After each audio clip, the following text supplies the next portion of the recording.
Meus irmãos, bom dia. A graça e a paz do nosso Senhor e Salvador Jesus Cristo. Bom estarmos aqui mais um domingo, mais um dia do Senhor, em que podemos meditar na sua santa lei, na palavra do Senhor. Abra sua Bíblia no texto de Mateus, capítulo 6. Mateus, capítulo 6. Quero convidar os irmãos a lermos juntos esse texto. Ficou conhecida como a oração dominical ou a oração que o Senhor nos ensinou. Alguns chamam de a oração do Pai Nosso. Mateus capítulo 6, do versículo 9 ao versículo 13. Mateus 6, de 9 a 13.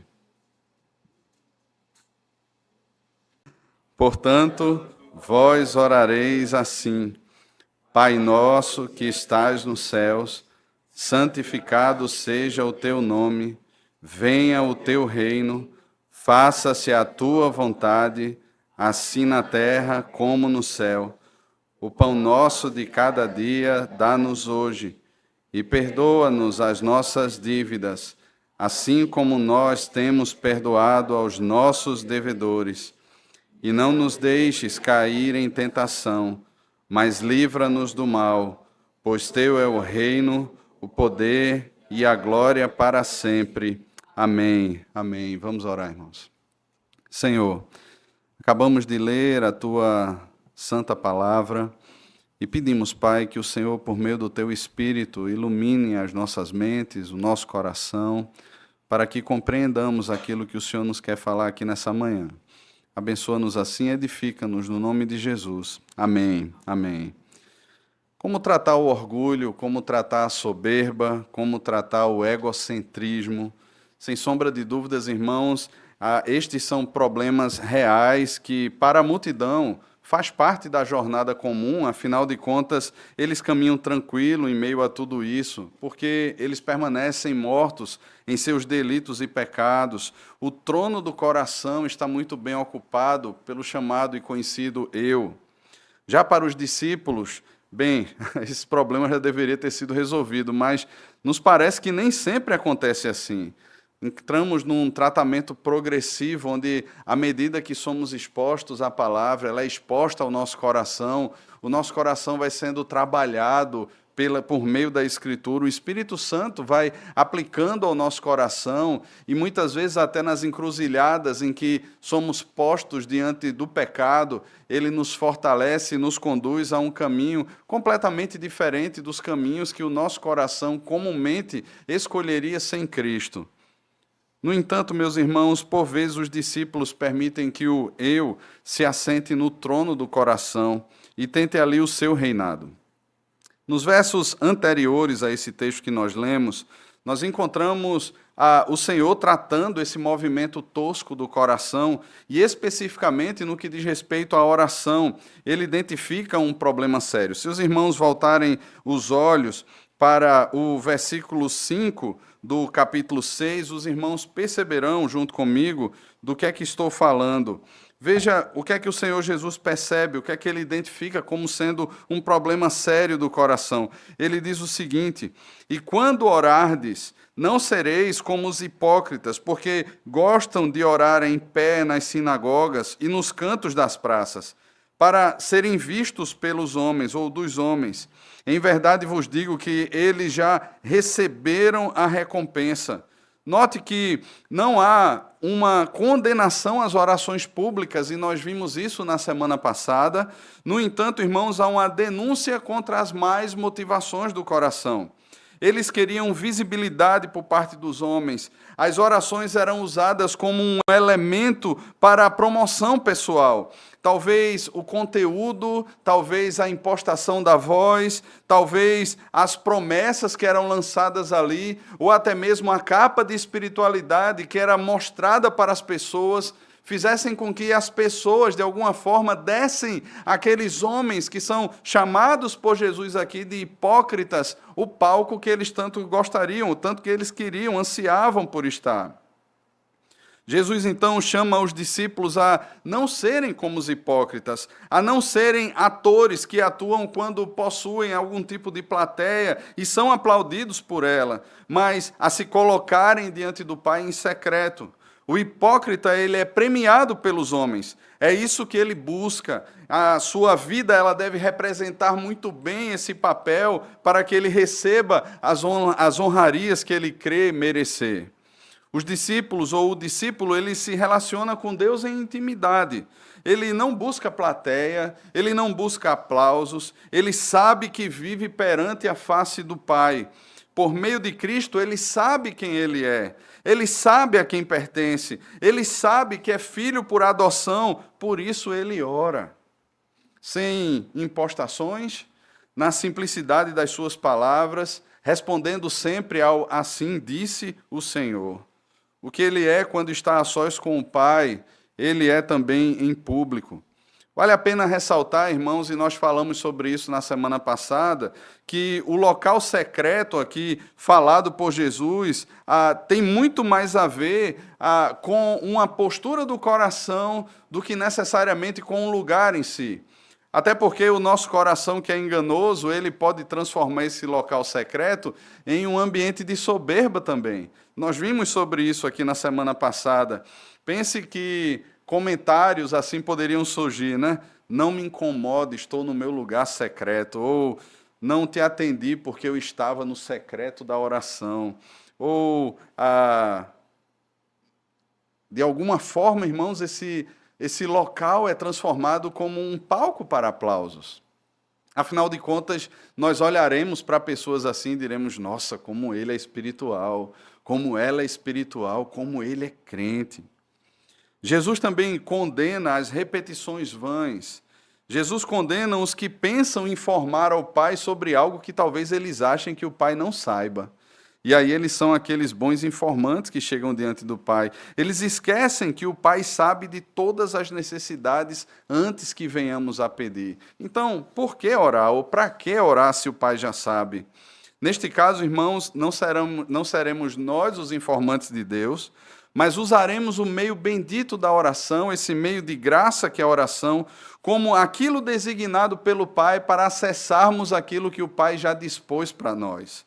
E também como um meio que nos conforma à sua santa e soberana vontade. Então, como orar? Como vencer a hipocrisia? Como vencer o temor de homens? O desejo por projeções, por incrível que pareça, nas orações. Como não orar como um pagão? Jesus nos ensina. E, observando o texto que lemos aqui, precisamos trazer alguns aspectos preliminares. O primeiro deles, não é pecado orarmos esse texto. E a gente encontra muita gente que nem conhece o Senhor fazendo esse tipo de oração, né?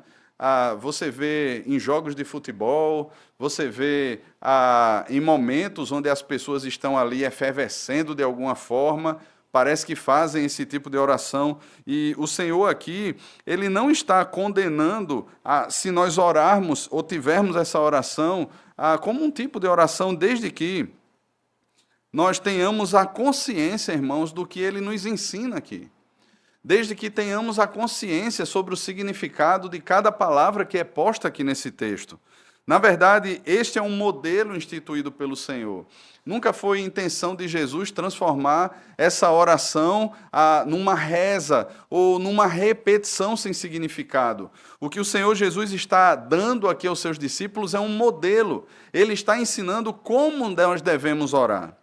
O conteúdo das nossas orações, irmãos, em segundo lugar, precisa estar intimamente relacionado com os aspectos revelados nas Sagradas Escrituras.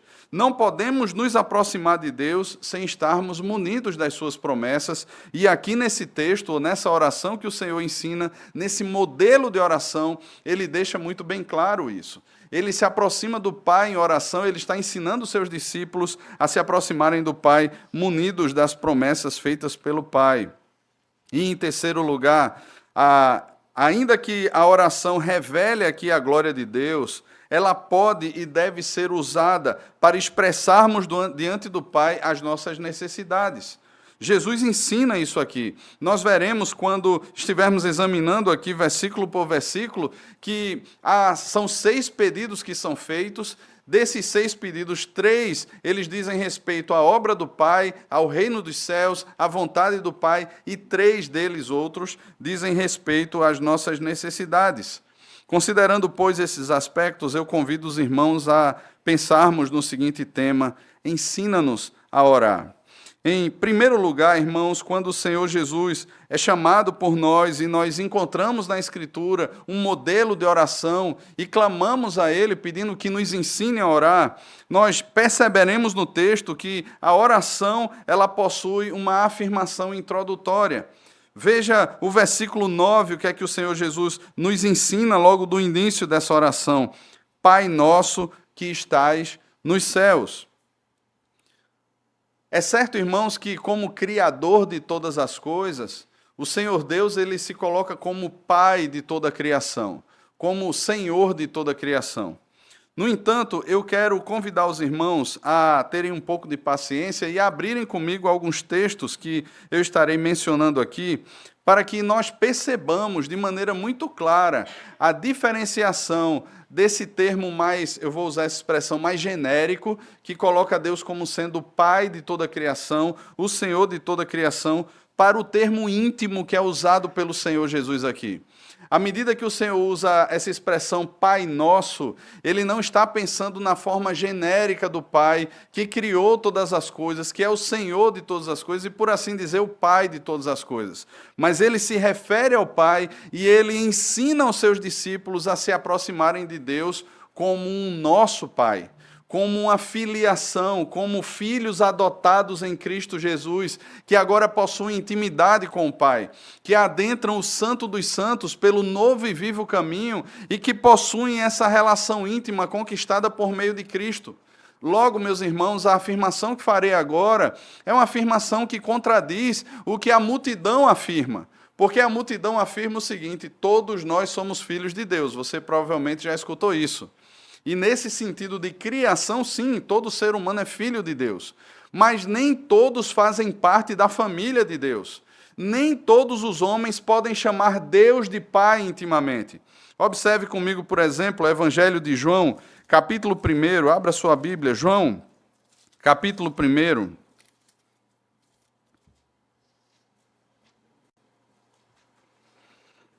A partir do versículo 11. Ou melhor, a partir do versículo 10. Evangelho de João, capítulo 1, a partir do versículo 10. O Verbo estava no mundo, ele aqui se referindo ao Senhor Jesus. O Verbo estava no mundo, o mundo foi feito por intermédio dele, mas o mundo não o conheceu. E entenda mundo aqui não como as coisas criadas, mas o mundo aqui como as pessoas.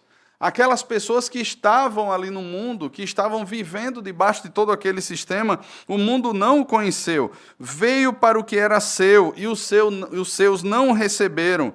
Versículo 12, mas a todos quantos o receberam, deu-lhes o poder de serem feitos filhos de Deus, a saber, aos que creem no seu nome, os quais não nasceram do sangue, nem da vontade da carne, nem da vontade do homem, mas de Deus.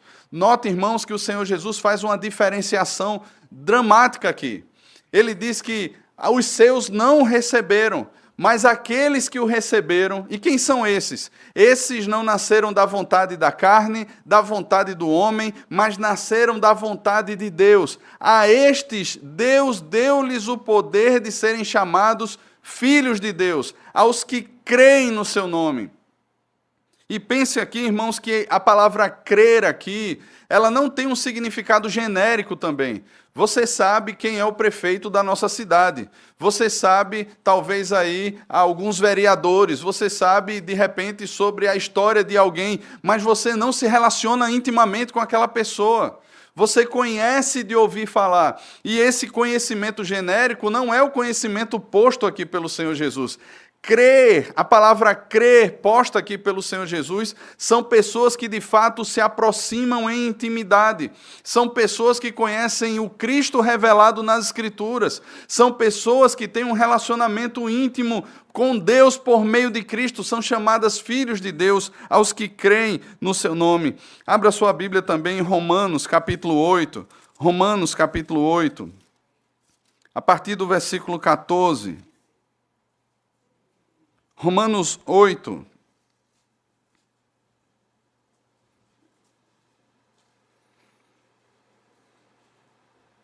Romanos 8, 14 ao versículo 17. Veja o que é que o apóstolo Paulo nos diz. Lembre que Paulo aqui está falando sobre aqueles que são guiados pelo Espírito e aqueles que são guiados pela carne. Há uma diferença aqui.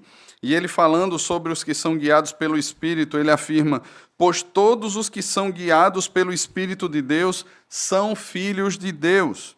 Porque não recebestes o espírito de escravidão para viverdes outra vez atemorizados, mas recebestes o espírito de adoção, baseado no qual clamamos: Abba, Pai. O próprio Espírito testifica com o nosso espírito que somos filhos de Deus. Ora, se somos filhos, somos também herdeiros, herdeiros de Deus e co-herdeiros com Cristo. Se com Ele sofremos, também com Ele seremos glorificados. Notem aqui nesse texto, irmãos, que o apóstolo Paulo está falando sobre aqueles que são habitados pelo Espírito Santo de Deus. Ele está diferenciando aqueles que eram habitados ou que são habitados pelo Espírito do mundo, aqueles que não possuem o Espírito de Deus, daqueles que possuem o Espírito de Deus. Estes que possuem o Espírito de Deus, eles foram redimidos pela obra salvífica de Cristo. E eles foram selados com o Espírito Santo da promessa. Eles passaram a ser templo do Espírito Santo. E por causa disso, eles são conduzidos agora pelo Espírito. E como é que o Espírito conduz a estes? Não é por meio de coisas mirabolantes, estapafúrdias, não. Mas é por meio da palavra de Deus. Quando o apóstolo Paulo, por exemplo, em Efésios, no capítulo 5, a partir do versículo 18, ele fala sobre ser cheio do Espírito, ele está falando sobre ser cheio da palavra de Deus. É a palavra de Deus quem conduz o coração do homem de acordo com a vontade de Deus. É ela quem o Espírito usa para nos lembrar do pecado, da justiça, do juízo. É ela que o Espírito Santo usa para direcionar os nossos passos e para nos fazer viver uma vida que de fato honre ao Senhor. E o próprio Espírito, irmãos, testifica com o nosso espírito de que somos filhos de Deus. Há um testemunho interno do Espírito Santo no nosso coração. Os puritanos, eles trabalhavam muito bem essa questão. Porque muitas vezes as pessoas diziam assim: eu creio no Senhor Jesus, eu acredito que Ele veio, Ele foi um bom homem, Ele foi um profeta, Ele só fez o bem. Olha aí, eu creio no Senhor Jesus. A Bíblia diz que se crer e confessar isso, você está salvo. Então as pessoas muitas vezes professavam a sua fé com base naquilo que se chama de um silogismo, né? Elas olhavam e diziam assim: olha, eu criei, professei, logicamente estou salvo. Mas não é só isso. Existe também uma questão prática. As boas obras, o fruto do Espírito precisa ser manifestado na vida daqueles que são salvos. A diferenciação entre o que se vivia no passado, os desejos do passado, as inclinações do passado, para essa nova vida precisam ser coerentes. Uma árvore boa sempre produzirá bons frutos. E um terceiro aspecto que era colocado pelos pais puritanos, eles diziam que há esse testemunho interno do Espírito no nosso coração. O Espírito de Deus testifica com o nosso espírito que de fato somos filhos de Deus. Há um testemunho interno que é dado pelo Espírito, que muitas vezes, irmãos, quando nós estamos perdidos, escolhendo os descaminhos do nosso coração, e muitas vezes até duvidamos da nossa salvação, esse Espírito de Deus testifica internamente conosco de que somos filhos de Deus, manifestando ali o arrependimento, a confissão dos pecados e o retorno ao caminho. Essa é uma obra do Espírito Santo no nosso coração. Em Gálatas, capítulo 4, versículo 6, o apóstolo Paulo também afirma sobre isso. Se você quiser ler depois 2 Coríntios 6, 18, a primeira carta de João 3, 1 e 2, nós teremos essas afirmações, irmãos, de que há uma diferenciação. Todos podem clamar para si o título de filhos de Deus, mas só aqueles que foram alcançados pela obra salvífica de Cristo na cruz, aqueles que foram selados com o Espírito Santo da promessa, é que de fato são filhos de Deus. O apóstolo Paulo, em Efésios, ele é até duro em dizer que nós éramos como os filhos da ira, como os demais, nós éramos filhos da ira de Deus. Perceba que é uma diferenciação. Irmãos, Deus ama, nesse sentido salvífico, aqueles a quem elegeu desde antes da fundação do mundo. É outra falácia quando as pessoas dizem, não, Deus ama a todos. Não, Deus ama os seus filhos. De maneira salvífica, irmãos, Deus ama seu filho, aos seus filhos. Conquanto ele ame toda a criação, e ele reconheça que o homem é a sua imagem, e ele não se alegre com um pecador que padece. No entanto, meus irmãos, o amor de Deus, ele é manifestado por meio da sua eleição. O amor de Deus é manifestado na salvação daqueles que são seu povo. A salvação, ela não é universal, porque se fosse, o Senhor seria incapaz e fraco de não salvar todos os homens. E ora, nós sabemos que nem todos são salvos. A oferta do Evangelho é feita, mas só aqueles que possuem a eleição como marca, irmãos, distintiva, e nós sabemos que nós não somos eleitos porque nós fizemos bem ou mal, mas somos eleitos tendo como base o amor de Deus, mas nós não sabemos também porque Deus resolveu nos amar. O fato é, irmãos, que esse amor salvífico de Deus, ele se torna manifesto nessa adoção. Nós fomos adotados, inseridos na família de Deus, e assim a nós é revelado o amor de Deus. Podemos então chamar a Deus de Pai, por meio de Cristo. Então Jesus afirma, ele faz essa introdução no início da oração. Então perceba, irmãos, quando nós formos orar, é esse o significado de nós afirmarmos Pai Nosso. Nós nos aproximamos de Deus, nós aproximamos do Pai, não por causa dos nossos méritos, mas por causa da obra de Cristo. Nós nos aproximamos do Pai tendo a certeza de que somos filhos. Nós não nos aproximamos de Deus como um ser completamente distante a nós, mas na consciência de que nós fomos aproximados do Pai pela obra de Cristo e que nós podemos chegar na sua presença por causa do sacrifício perfeito de Jesus. E aqui, como Paulo descreve no versículo 13, passei de Romanos. Como o apóstolo Paulo descreve, podemos clamar, Abba, Pai.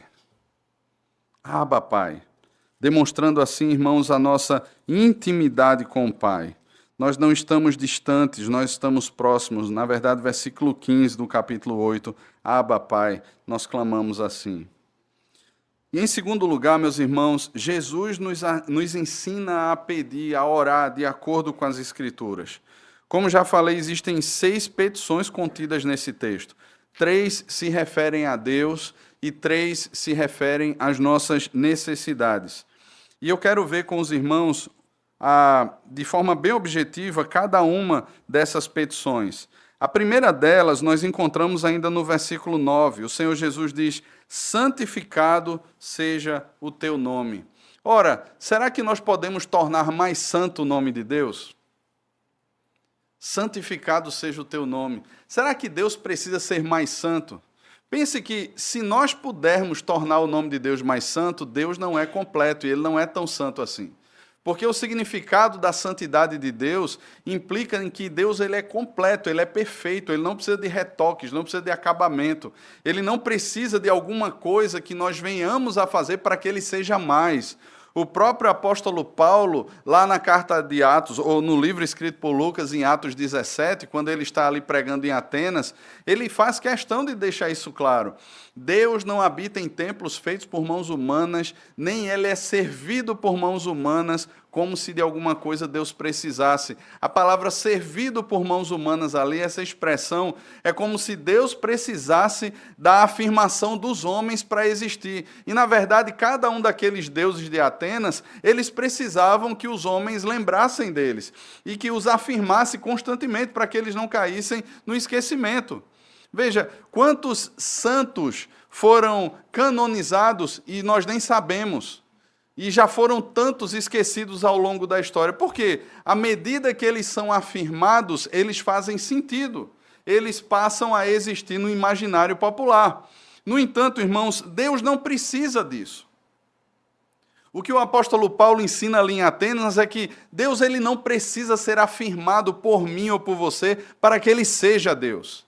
A santidade de Deus, irmãos, e o fato de Deus ser santo implica em que ele é completo, ele é perfeito, ele é autoexistente, ele não depende de nós para existir. Se todos nós esquecermos de Deus, Deus continuará sendo Deus.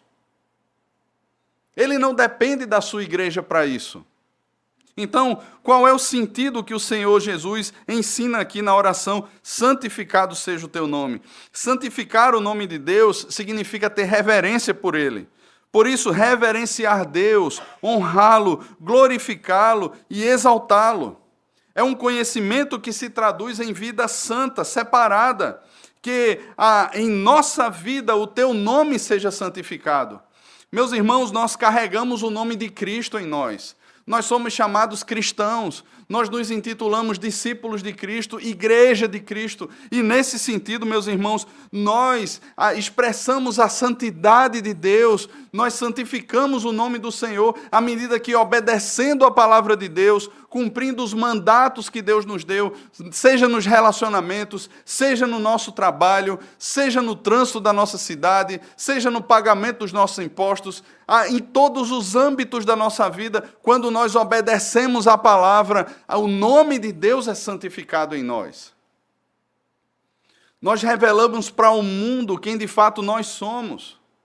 Perceba, irmãos, que essa oração que o Senhor ensina aqui aos seus discípulos tem a ver com essa santificação. É o Deus Pai afirmando, como Pedro ele afirmou, sede santos, porque o nosso Deus é santo. E assim o nome de Deus é santificado. À medida que obedecemos a sua palavra, à medida que honramos o seu nome, à medida que exaltamos o seu nome. Por isso, meus irmãos, quando nos reunimos como igreja de Cristo, nós não podemos cantar de qualquer forma. O culto, ele não pode ser, irmãos, sinônimo de frieza. Ele não pode ser sinônimo de apatia. E veja, eu não estou falando aqui sobre as coisas mirabolantes que o mundo gospel expressa nos nossos dias. Mas é muito comum, irmãos, nós mantermos no coração, se de fato entendemos a santidade do nome de Deus, a preciosidade que é o louvor ao Senhor, o canto congregacional, o fato de chegarmos aqui e colocarmos as nossas palavras a plenos pulmões para fora, exaltando o nome de Cristo. Mas não apenas nesse momento, nós somos chamados a exaltá-lo, a honrá-lo nas mínimas coisas que fazemos lá fora. O segundo pedido que o Senhor Jesus coloca aqui é: venha o teu reino. Venha o teu reino. O versículo 10, ele já inicia: venha o teu reino. Nota, irmãos, que o reino de Deus é o domínio de Cristo no coração dos homens. Todas as áreas da nossa vida sendo coordenadas pela Escritura e pelo Espírito Santo de Deus. É assim que o Senhor reina em nós. Às vezes nos acostumamos com algumas músicas, né? Reina em mim, né? E a gente fica cantando e sai dali para estabelecer o nosso próprio reinado. Saímos para estabelecer a nossa própria vontade. Mas veja, aqueles que foram separados por Deus em Cristo, aqueles que foram chamados, trazidos da morte para a vida em Cristo, eles já não se pertencem mais. Eles já não vivem mais. Irmãos, a morte substitutiva de Cristo implica nessa verdade. Ele morreu pelos seus, para que os seus não vivam mais para si, mas vivam para aqueles que por eles morreu e ressuscitou. Nós não vivemos mais para nós mesmos, e assim é estabelecido o reinado de Cristo no nosso coração. Logo, irmãos, na criação dos nossos filhos, o que vai predominar, o que vai reinar é a palavra de Deus. Na condução do nosso casamento, nós homens, o que vai reinar, o que vai governar no nosso coração é a palavra de Deus. O que vai reinar no nosso trabalho é a palavra de Deus. O que vai governar as nossas ações em todos os âmbitos, em todos os aspectos da vida, é a palavra de Deus. É por meio dela, irmãos, que Cristo estabelece o seu domínio no nosso coração. Nós somos vencidos por meio do Espírito Santo que aplica a palavra de Deus ao nosso coração. Mas aqui, dentro desse venha o teu reino, nós temos um outro aspecto. E dentro desse segundo aspecto, todos nós, enquanto discípulos de Cristo, também estamos envolvidos. Venha o teu reino, irmãos, é uma oração também pelo avanço missionário. Pelo avanço missionário. Jesus está ensinando, irmãos, a todos nós, que quando nós oramos, Senhor, venha o teu reino, Ele está nos incluindo dentro dessa perspectiva, onde nós agora somos embaixadores no nome de Cristo. Nós somos, irmãos, os porta-vozes da palavra de Deus. Os anjos anelaram por cumprir essa missão, mas Deus deu a sua igreja. Deus deu a mim e deu a você. Todos nós estamos imbuídos, estamos envolvidos nessa missão.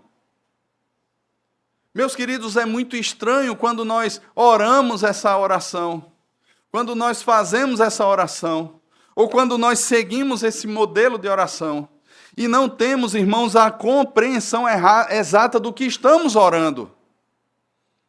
Porque quando oramos a Deus, Senhor, venha o teu reino, tem a ver com o domínio de Deus sobre o nosso coração, mas tem a ver também com o nosso envolvimento, porque o reino de Deus se expande, irmãos, por meio de discípulos de Cristo que saem para pregar a palavra de Deus. Mateus capítulo 28, o Senhor Jesus nos ensina de maneira muito clara, vão, e quando vocês forem, a ordem é, façam discípulos. Nós, enquanto igreja, irmãos, apostólica, nós somos enviados a esse mundo para fazermos discípulos. O seu curso é apenas um meio, o seu trabalho é apenas um meio, o local onde você mora é apenas um meio.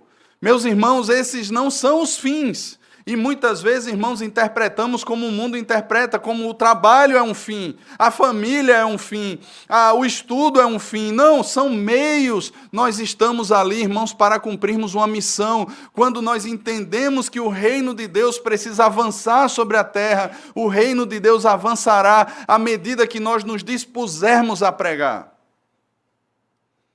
Abra sua Bíblia na segunda carta de Pedro.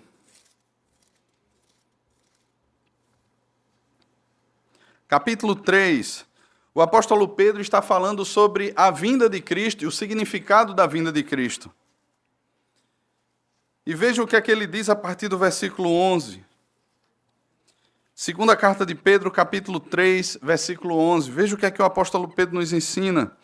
Visto que todas essas coisas hão de ser assim desfeitas, deveis ser tais como os que vivem em santo procedimento e piedade. Veja o que ele diz, esperando e apressando a vinda do dia de Deus, por causa do qual os céus incendiados serão desfeitos e os elementos abrasados se derreterão.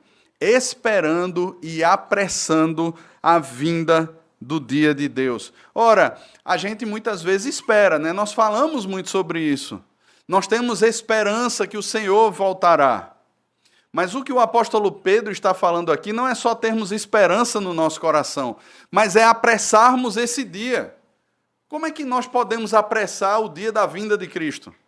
Pregando o Evangelho, porque o que o Senhor Jesus nos ensina é que o Evangelho do reino será pregado em toda a terra. E depois virá o quê? Virá o fim. Então, irmãos, se a nossa esperança é a vinda do reino de Deus, a contemplação que nós teremos, os nossos olhos, dos nossos olhos sendo enxugadas todas as lágrimas, o novo céu e a nova terra, se nós ansiamos de fato por isso, nós somos chamados a apressar esse dia. E esse dia não chegará até que o Evangelho alcance todos os rincões desse mundo, todas as tribos, povos, línguas e nações. E o meio que Deus usa para este fim é a sua igreja.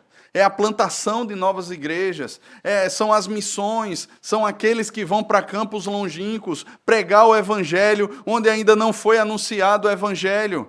É quando nós nos dispomos no nosso trabalho, no contato com as pessoas, a irmos além do ordinário e falarmos do extraordinário que é o Evangelho, que tem poder para salvar as pessoas.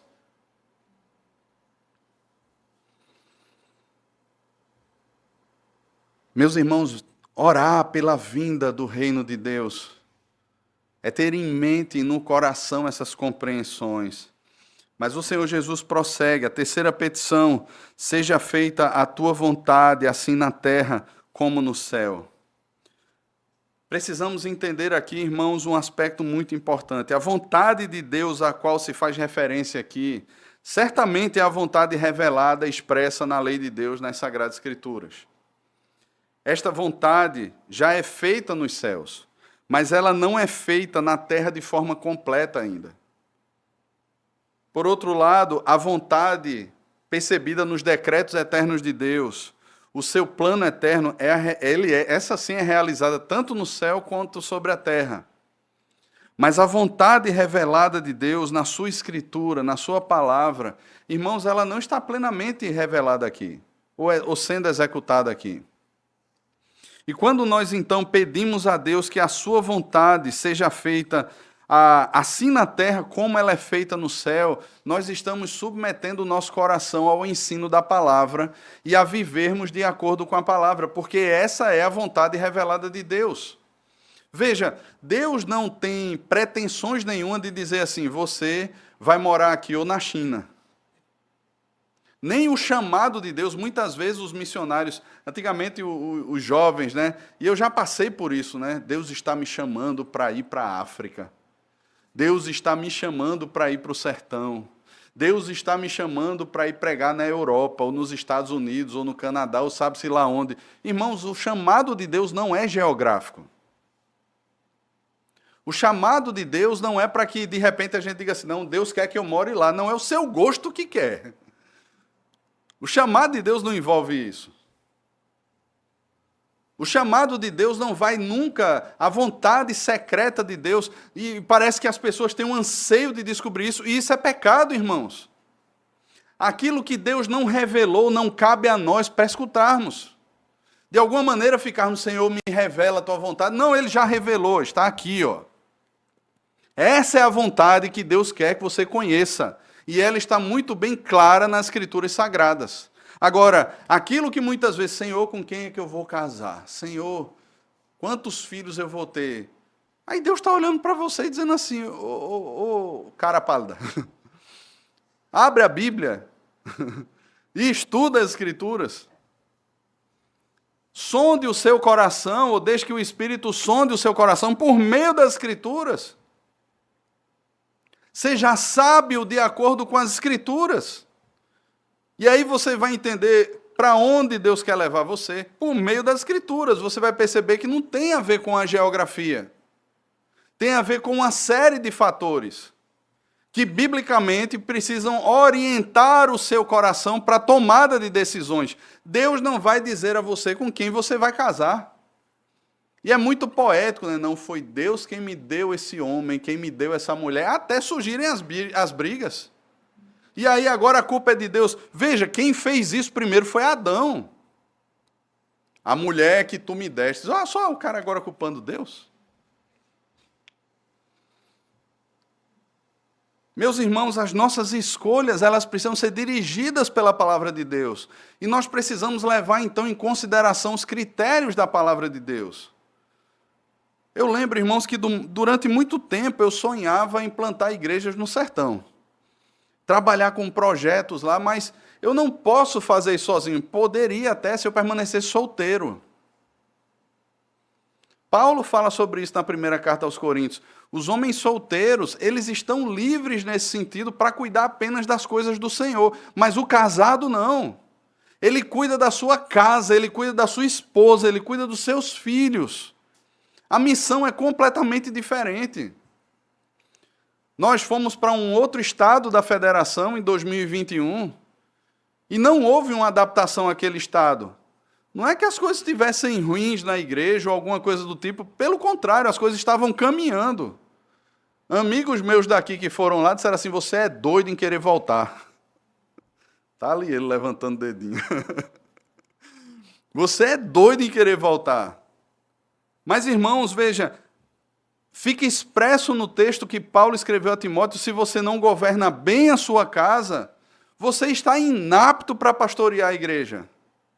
E nesse sentido, irmãos, a minha esposa é a minha primeira igreja, os meus filhos fazem parte dessa primeira igreja.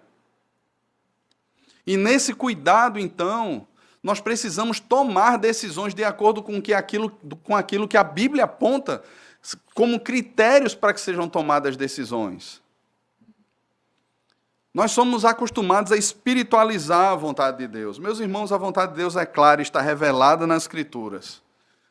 Pensar que virá por outro caminho. Eu queria muito que um anjo descesse do céu. Muitas vezes nós queremos, irmãos, mas são os medos do nosso coração em decidir.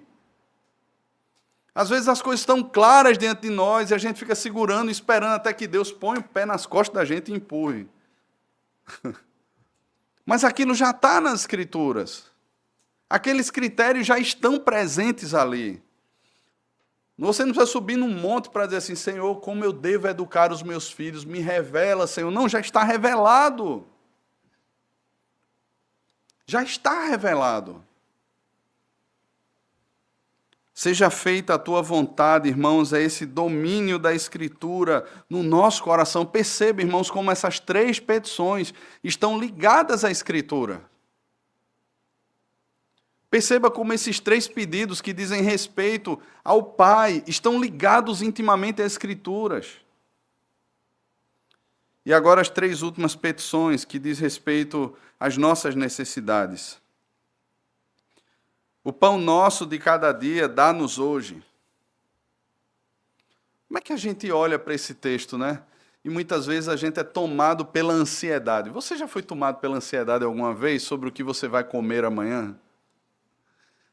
De repente, perdeu o emprego e você diz assim, meu Deus, como será o amanhã, né? Tem até uma música, né, que é cantada que fala sobre isso. Como será? Como é que vai ser? Como é que vai ser o futuro? A gente olha as projeções dos economistas e a gente percebe um futuro incerto. A gente tem aí o dólar batendo recordes.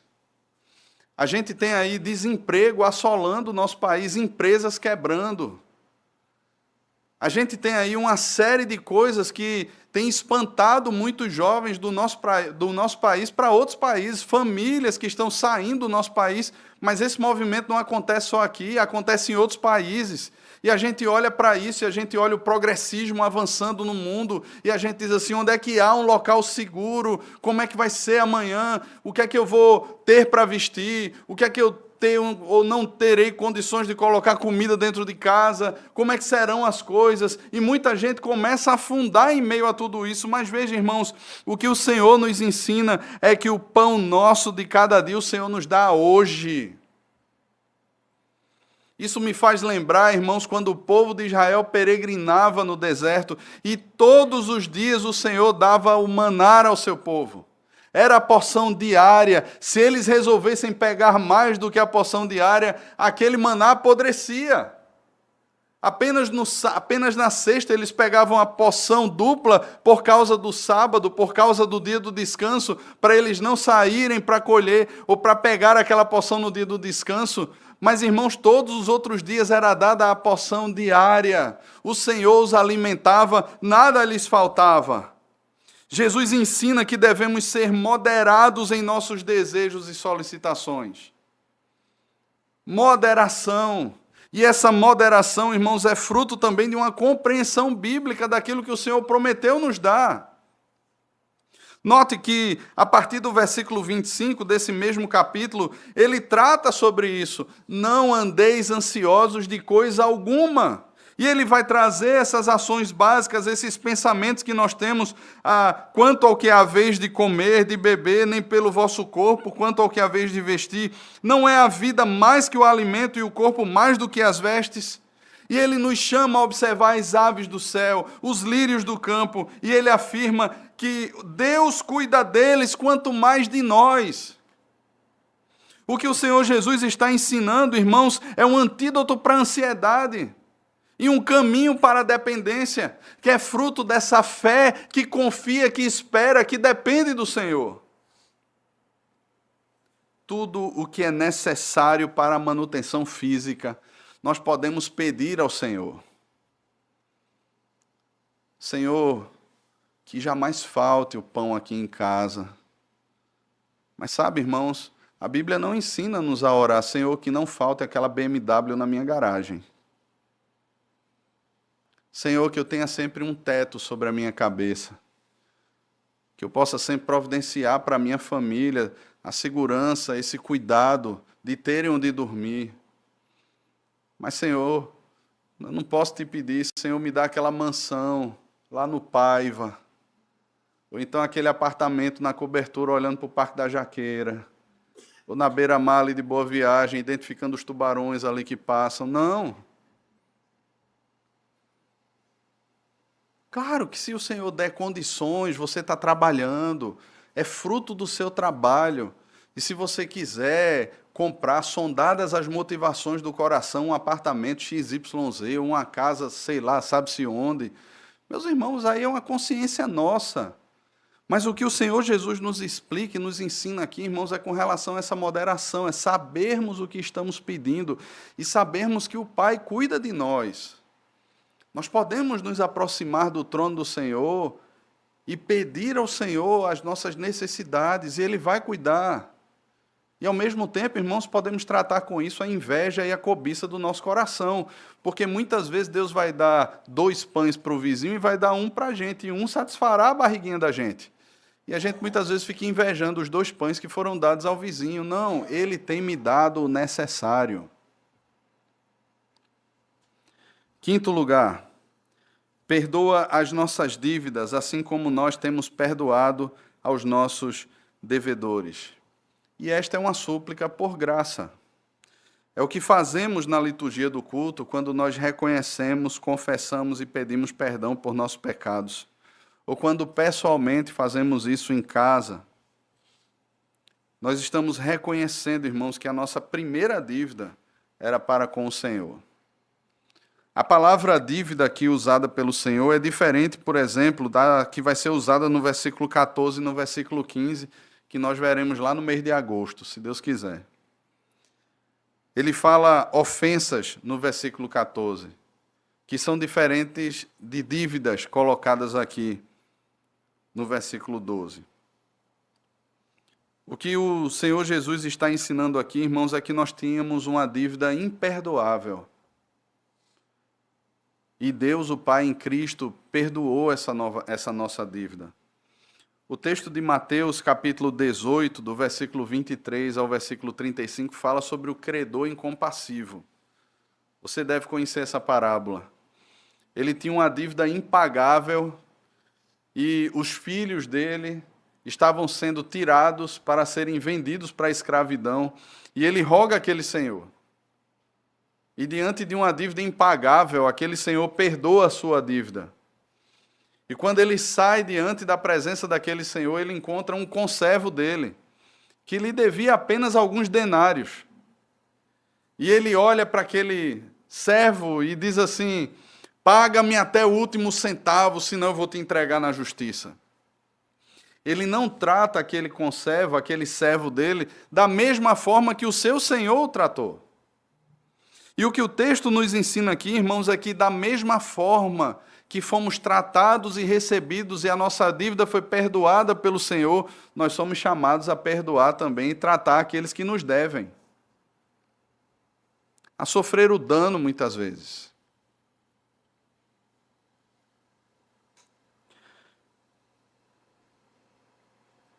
Nós tratamos sobre esse tema alguns domingos atrás,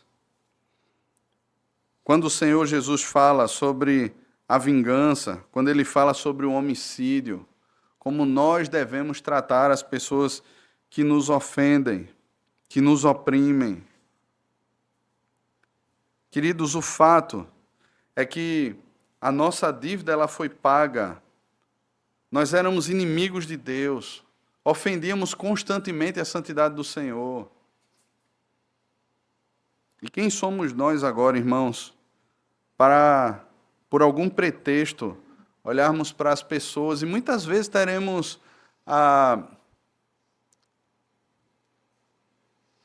certos em algumas situações.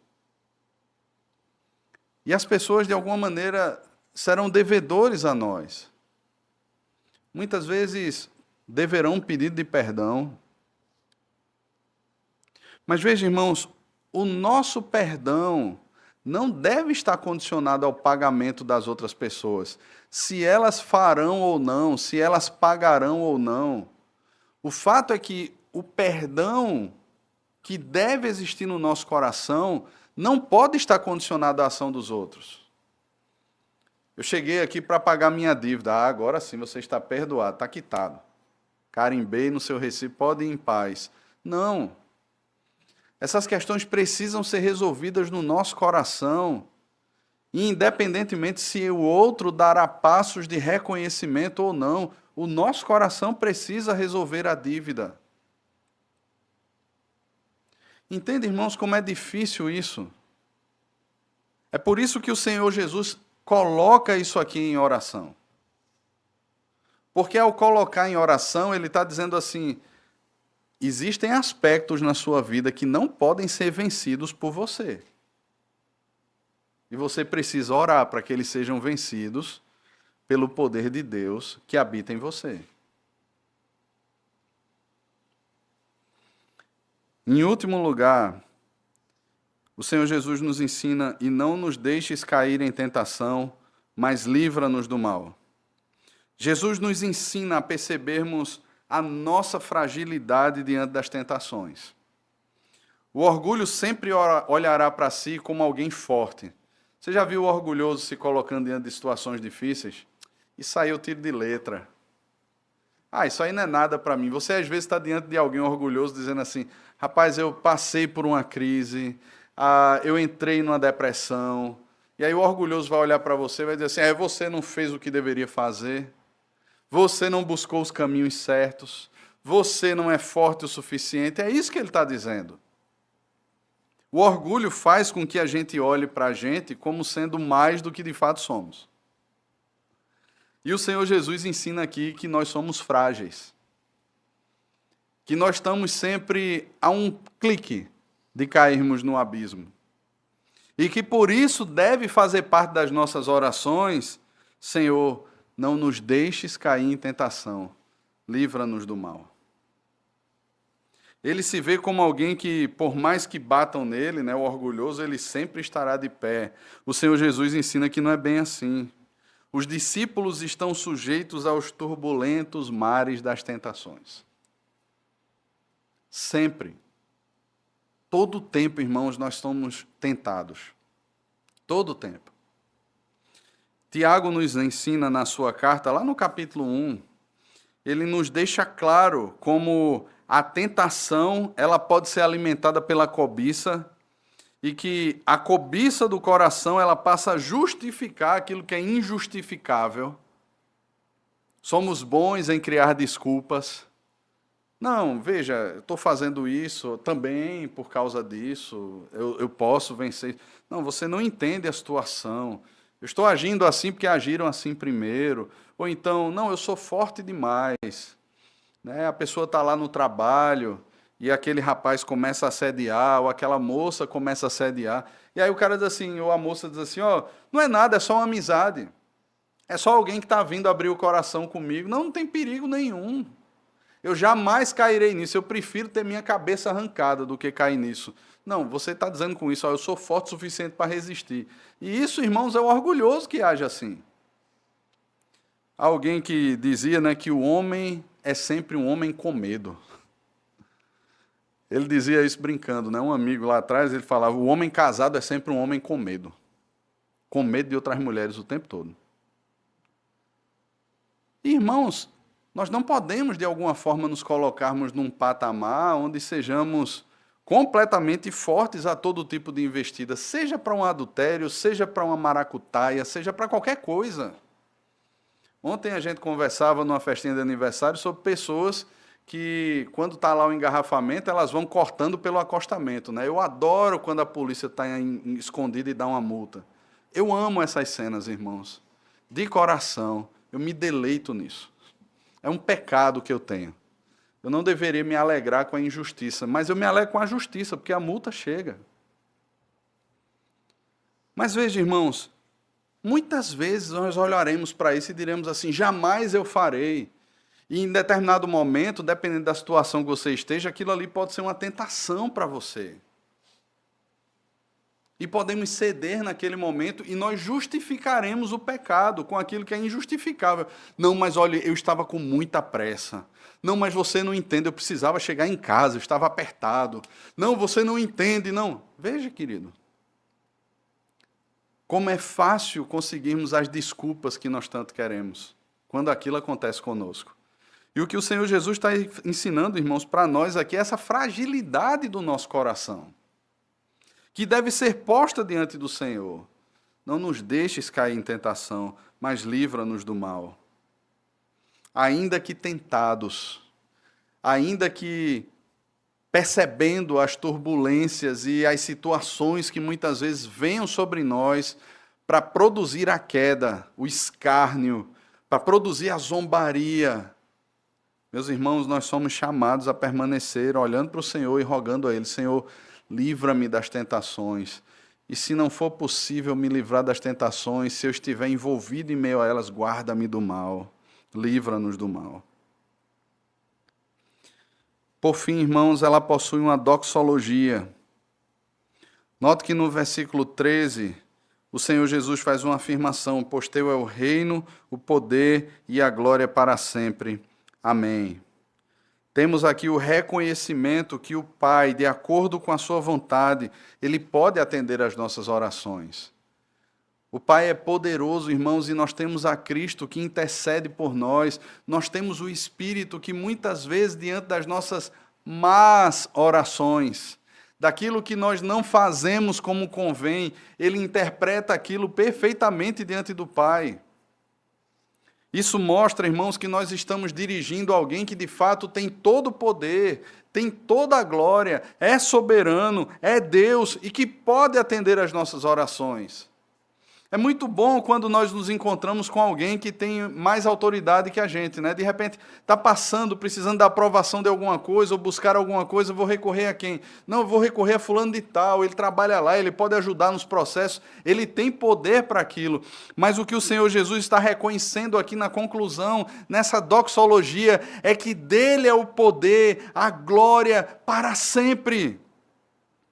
Ele domina sobre todas as coisas, dele é o reino, ele é o rei que está assentado sobre o mais alto trono, o mais sublime trono e governa todas as coisas, meus irmãos. E nós podemos confiar, e nós podemos depender, e nós podemos esperar, porque ele é o nosso Pai. Ele não é indiferente a nós. Ele não é indiferente a você. E esse modelo de oração, irmãos, deve conduzir a nossa devoção ao Senhor. A pergunta que nós fizemos no início, como tratar o orgulho, como tratar a soberba, como tratar o egocentrismo, como não orar como um hipócrita, como não orar como os pagãos oram. Estas foram as perguntas que fizemos no início. E as respostas, elas se encontram exatamente naquilo que vimos hoje. E aqui algumas aplicações bem rápidas. Primeiro, irmãos, precisamos reconhecer biblicamente quem é o Senhor. Muitos de nós foram instruídos de maneira equivocada sobre o ser de Deus. Alguns veem Deus como um servo, que eu ordeno, determino. Outros veem Deus apenas como um tipo de gênio da lâmpada. Aqueles que assistiram a Aladim, né, sabem, né, o gênio da lâmpada, e aí tenho 3 desejos para pedir ao Senhor. Vem Deus apenas como isso. Queridos, a grande questão é o que as Escrituras nos ensinam sobre quem é Deus. Precisamos nos aprofundar em uma boa teologia, no conhecimento do Senhor, precisamos saber quem é o Senhor de fato. Em segundo lugar, aprendemos que nós não somos Deus. Veja o paralelo que o Senhor Jesus trata aqui, porque há uma relação causal aqui, irmãos, entre aquilo que ele falou. Nós não devemos orar como os hipócritas, como os pagãos, porém nós devemos orar assim. Há uma relação aqui entre a sentença anterior e essa sentença que nós lemos. Nós não somos Deus. Os hipócritas, eles querem o aplauso, eles querem a plateia. Os pagãos, eles querem informar a Deus e dizer a Deus que ele talvez não esteja vendo tão bem as suas necessidades. Usam muitas vezes de vãs repetições, achando que assim serão ouvidos pelo Senhor. Em tudo isso, irmãos, nós podemos lembrar do texto de Lucas, capítulo 18, de 9 a 14, quando nós temos ali o fariseu e o publicano orando no templo. O fariseu ora de si para si mesmo. E ele diz assim: graças te dou porque não sou como esse publicano pecador. Eu dou o dízimo, eu faço isso, eu faço aquilo outro. Esse aí não, esse é um miserável. E o publicano, numa atitude de humilhação, ele bate no seu peito, dizendo: Senhor, sê propício a mim, pecador. Ele está se humilhando diante de Deus. E Jesus pergunta: qual dos dois saiu justificado? E ele afirma que o publicano saiu justificado. Ele reconheceu o seu pecado. Ele reconheceu que ele não era Deus, enquanto que o fariseu, conhecedor das Escrituras, apenas orava de si para si mesmo, buscava os aplausos das pessoas, impostando a sua voz, falando palavras que ele nem mesmo talvez conhecesse, de uma teologia que nem ele mesmo conhecia ou aplicava na sua vida. O desejo de usurpar a glória de Deus, de ser visto pelos homens. Nós não somos Deus, irmãos. Note toda a estrutura, lembre toda a estrutura da oração. O centro é o Pai e não o homem. Ela é uma oração que promove a glória do Pai, até mesmo quando Ele responde e nos dá as necessidades básicas. Até mesmo quando Ele nos guarda do mal, nos livra de cairmos nas tentações. A glória é dele, é Ele quem respondeu, foi Ele quem fortaleceu, Ele que veio no nosso auxílio, no nosso socorro. Em terceiro lugar, ela é uma oração que põe o homem em seu devido lugar. Sabendo quem é o Senhor, sabemos quem somos nós. Não somos deuses, não podemos ensinar algo que não somos. Deus nos sonda e nos conhece. Se fomos alcançados pela obra de Cristo, irmãos, precisamos reconhecer que somos totalmente dependentes do Senhor. Nós somos pó. E em quarto e último lugar, nos aproximemos do Senhor, irmãos, munidos das suas promessas. Aquilo que o Senhor mesmo já dispôs, peçamos de acordo com o que Cristo nos tem ensinado em sua palavra. Aquilo que de fato é promessa do Senhor, nós podemos pedir confiadamente. Aquilo que não é, aquilo que Deus não dispôs, irmãos, nós podemos até pedir, mas nós não receberemos. Porque no mesmo texto de Tiago, Tiago vai dizer que porque nós pedimos mal, simplesmente para esbanjarmos, para o nosso orgulho, para a nossa vaidade, e Deus, por amor e por cuidado, Ele jamais nos dará. Este é um antídoto, irmãos, que nos salva das orações cheias de si, das orações que exaltam o eu e não ao Senhor. Esse é um antídoto que nos guarda de nós, de alguma forma, olharmos para nós mesmos e nos tornarmos orgulhosos. Ela nos põe no nosso devido lugar. Lembre de cada aspecto dessa oração. Que que esses aspectos conduzam o nosso coração a uma devoção verdadeira. E que humildemente nos aproximemos do Senhor, sabendo que Ele nos ouve, que Ele não é indiferente a nós. Que por causa da obra de Cristo nós temos livre acesso ao trono do Pai. e podemos nos aproximar confiadamente, cheios de fé, de esperança e na certeza que Ele tem cuidado de nós, que jamais desamparará os seus. Que Deus nos ensine, irmãos, e que Ele nos ajude nas nossas orações. Amém? Vamos orar. Senhor, bendito seja o Teu nome, o nome da Tua glória para todo sempre. Que bom saber, Pai, que somos Teus filhos. Que bom saber que temos livre acesso ao Pai por meio de Cristo.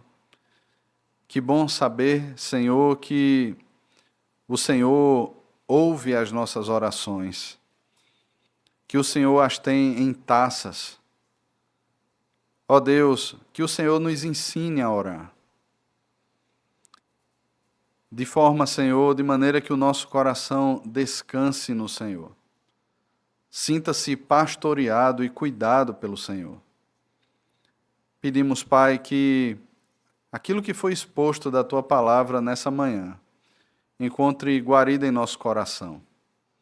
E que o Teu Santo Espírito, Pai, nos leve com ousadia a vivermos, a ansiarmos e a dependermos do Senhor em cada momento da nossa existência. Faz isso conosco, Pai, porque somos Teus, porque o Senhor é o Deus Todo-Poderoso e cheio de glória. Em nome de Jesus. Amém. Amém.